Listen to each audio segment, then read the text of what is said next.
nagmo-monitor kami kay kaibigan kong General Torre. Hello, General Torre. Napag-isipan mo na ba? Kasi napag-inipan ko umiiyak ka na daw.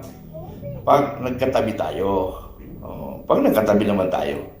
Pero pag magkalayo tayo, matapang ka pa rin.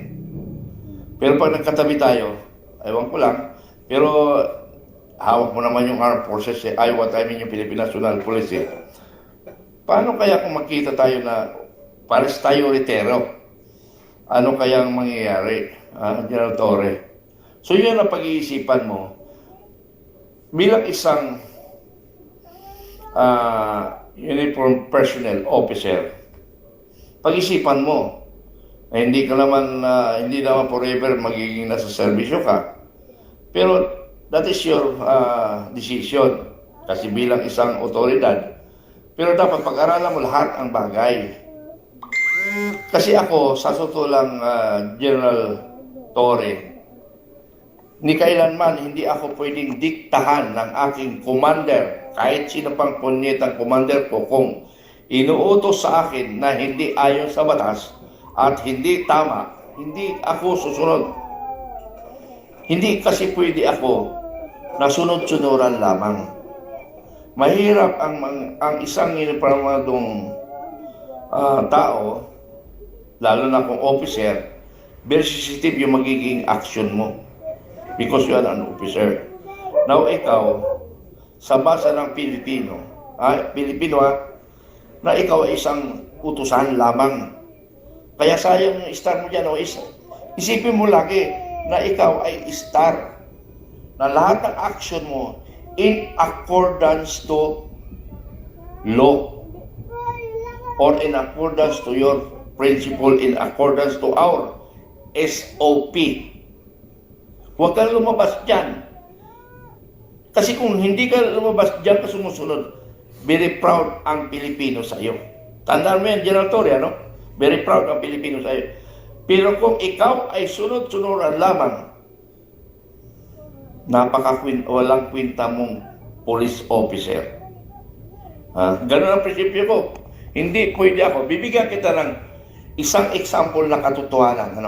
Second lieutenant ako. Nagkaroon ng special election sa hinterland ng Samar. Hinatid ako ang aking company commander. Then, First Lieutenant Domingo Gubway, isang class 90 PMA. Hinatid niya ako doon, dalawa kami platoon. Dahil yung lugar na yun, critical. Because yung ballot box na before the election, papunta sila sa presinto, hinarang sila ng NPA. Kinuha yung ballot boxes. So, nung kinuha yung ballot boxes, siyempre normal na walang eleksyon. Now, counting. Ang difference between congressman, mapakalan natin mga congressman para magiging totality mo yung dinidiscuss ko. Congressman Lucero and Congressman Ong ng 2nd District of Northern Samar. Ipapaliwanag ko ito para makita ninyo gaano ka-prinsipyo ako. Hindi kayang bayaran ni numan. Okay. Lahat ang difference nila is ang lamang ng isang congress 47 ang lamang lang. Now, ang butante doon sa lugar na yon sa precinct 13 is 113 yata, 123 something. Ang ganon. So, meaning, pwedeng mag-decide doon sa presinto na yon na kung sino talaga ang nanalo. Okay, dalawang congressman, agawan sa taong bayan.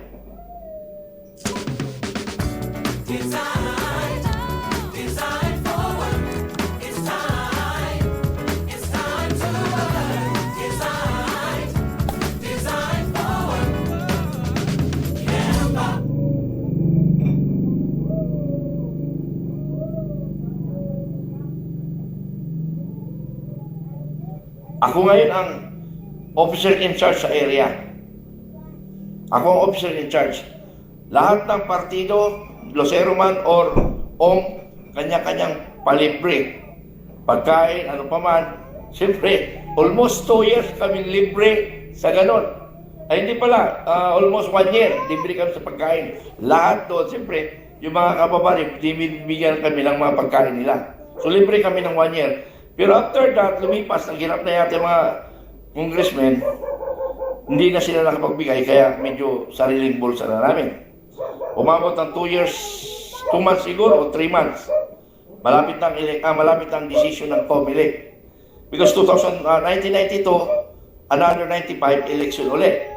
So by late 94, magkakaroon ng special election kung sino talaga nanalo. Okay. Maraming offer sa akin. Maraming offer sa akin. Wala, hindi ko pinapansin yun. Okay. Pagdating ng malapit na, kasi ang pagkaalam nila, kung ano ang sabihin ni Commander Bukay, yun ang mananalo na congressman. Yun ang mananalo. Kasi lahat ng taong bayan, sa akin naniniwala. Bakit? Yung security nila at saka paniniwala sa akin. So kung sino yung ihudyat ko, hindi pa ito rally baka magkamali kayo, hudyat ko hudyat ko na kung sino ang gustong manalo. So, ang daming open sa akin ngayon. Dahil maraming threat sa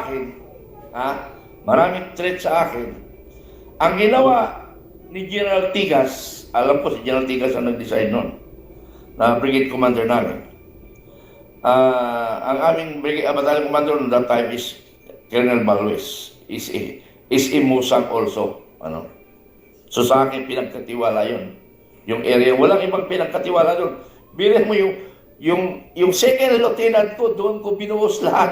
Wala akong ibang napunta na area, kundi doon sa Silvino Lobos, barangay Kusarang Silvino Lobos.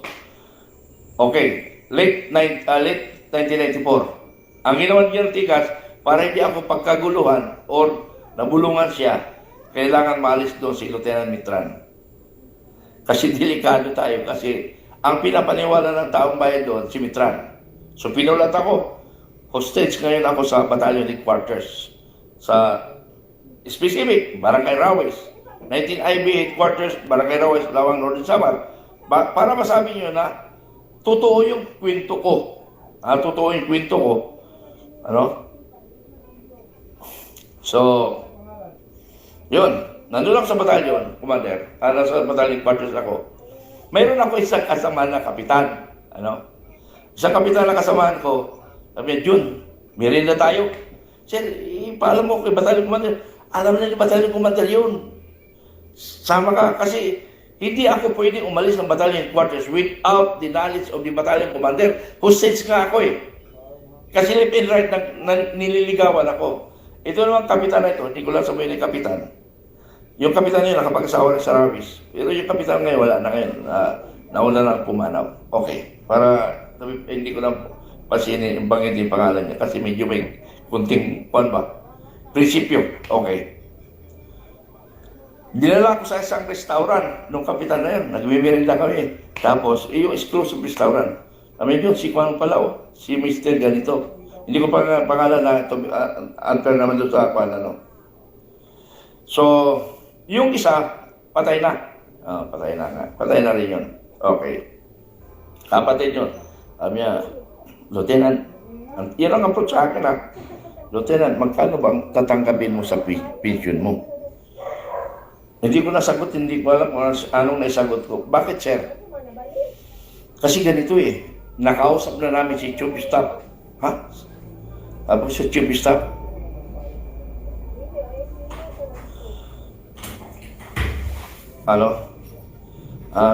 Sabi ni Chief Staff, sabi, sino bang malakas? Itong partido na ito? O itong partido? Kasi Chief Staff yung pinag-uusapan eh. Mas mataas yun eh. Ang level nito, brigade at saka division.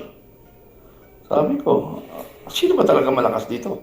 So, ang naging decision ko, sabi ko, sir, ang magiging decision ko dito, kung ano ang instruction ng aking battalion commander, yun ang susundin ko. Hindi, tingin-tig ganito eh. Sabi ng kausap namin sa Aguinaldo, sabi niya, mag-uo ka lang at dilipad tayo bukas sa Manila. Ano inisip ko gano'n? Ganun makabilis eh, mayroon kaming sinasabing protocol sa AFP.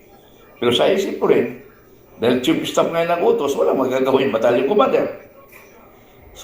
Pero yun ang pag-isip ko. Pero hindi yun ang sinunod ko yung proseso kasi pag naguha ko, hawak na ako ni chief staff.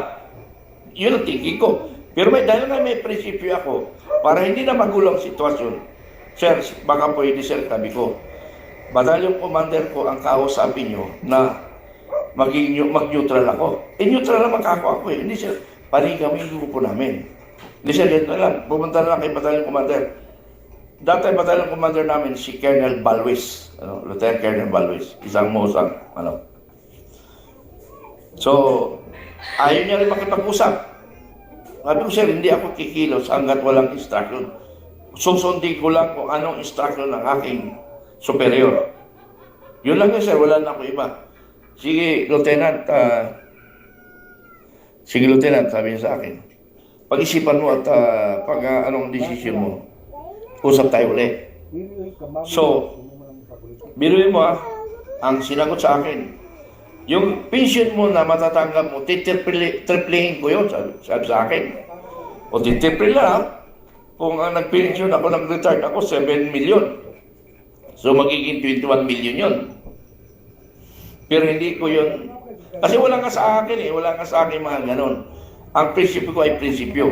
So, meaning, in-short ko na pinag-usapan ngayon, dapat ganon lahat ng miyembro ng men in uniform personnel hindi kayang bayaran ang kanilang panindigan, ang kanilang prinsipyo. Kung ganon ang prinsipyo ng mga AFP personnel and PNP personnel at other uniform personnel, maganda ang Pilipinas.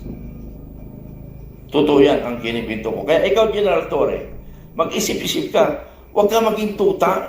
Sayang yung star mo, Ibig sabihin yung star natin, bayaran na lang yung star natin. Ay, putang ini.